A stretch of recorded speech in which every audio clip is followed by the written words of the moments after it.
Ngayong 2016, super ang saya in cinema! Inihahandog ng Star Cinema ang isang maagang pamasko kasama ang ilaw ng tawanan at haligi ng bakbakan. The phenomenal box office star, Vice Ganda, and primetime king, Coco Martin.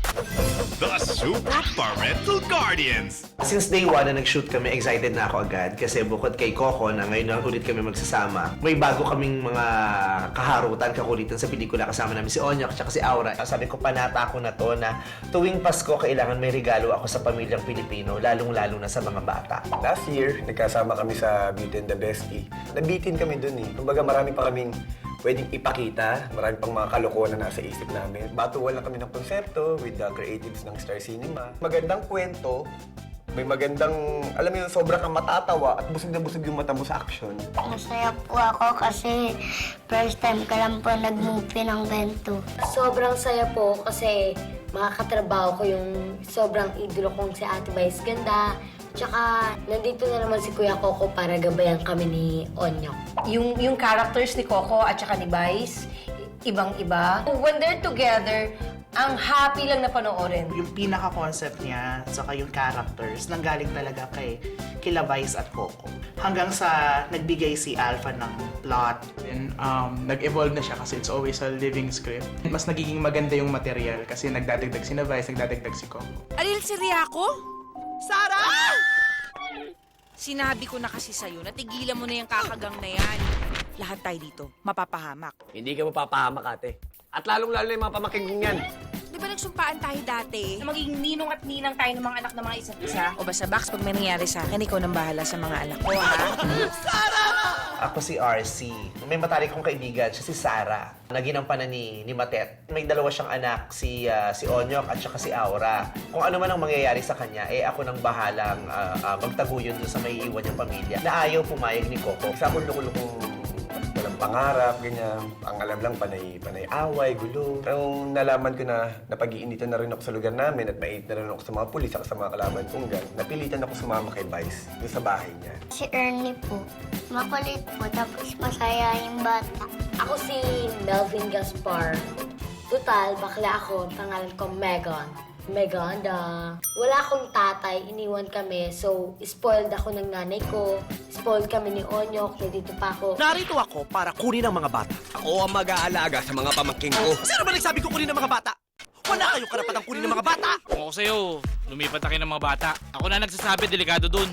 Titira na ako sa'yo kung ayos lang. Di ba ikaw ang titira dito? Tira nga ako dito. Pero kasama ko ang mga yan. Umopya ka na! Siya po si Catherine. Ako si Kiray, siya naman si Liza. Ako po rito si Nadine. Di ba ang gaganda?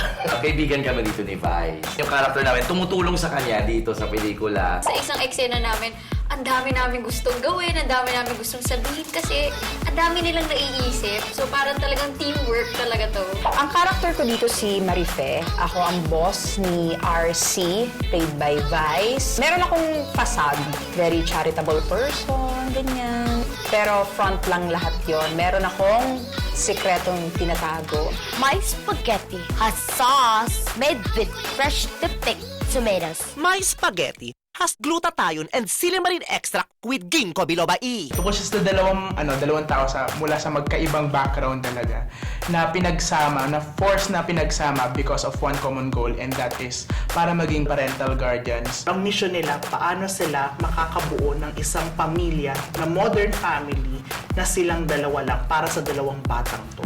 They were put into a situation na kailangan nilang magsama pero sana mabilisan lang tapos live their life ng kanya-kanya na. Kaso, sa pagsasama nila, masaya naman, magulo, masaya. Paulo Abilino, Enrique Hill, Sus Mario Joseph, Katunying, anong ginagawa sa grupo nila? Wala ka na ba sa umaga kay Ganda?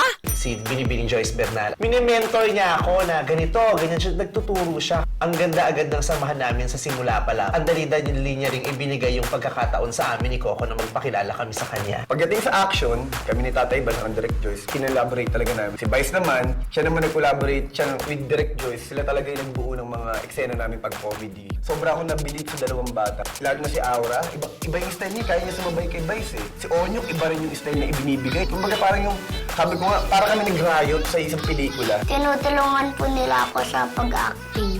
Sobrang saya talaga katrabaho sa atin sa si Kuya Coco. Si Derek yung nag-guide din sa amin ni Onyok na hindi niyo kailangan ibigay dyan. Hindi siya marunong magalit. Tuwan-tuwa talaga ako kay Onyok tsaka kay Aura. Siguro dahil sobrang komportable sila kay Vice tsaka kay Coco. Karamihan ng mga adlibs nila, talagang adlibs nila talaga yan. Very comfortable sila na magsalita. Sinabi niya pa sa akin, sobrang sakit. Baklang ulila.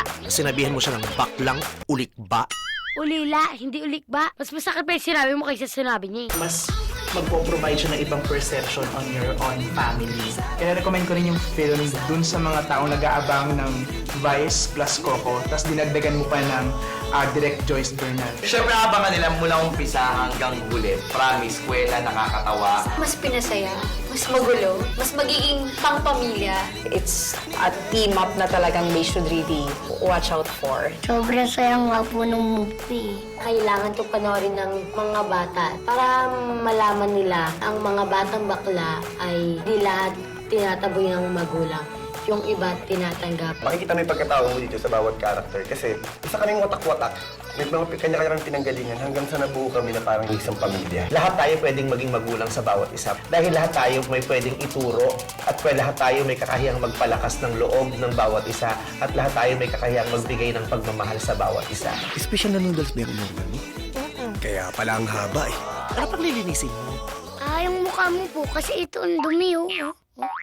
Manood po tayo ngayong November 30 sa Super Parental Guardians. Kailangan niyo pong panoorin ko para mawala yung stress niyo and para sumaya kayo ng bonggang-bongga ngayong November 30. Kasama ko po dito ang ating unkabogable na si Vice Ganda, si Makmak, si Onyok, si Pepe at maraming iba pa po. At lahat po ng pinakamamahal naming mga kapamilya, mapapaaga ang pagdiriwang natin ng Pasko.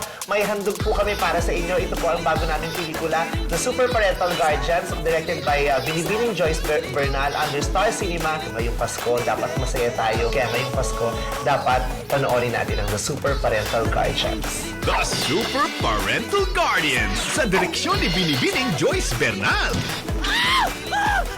Bing, ang bato! Darna! Hoy! Inisilipan mo ba ako? Ay, hindi kapal ng pes mo Ang naninilip na kaganon. Pasko na sa November 30 in cinemas.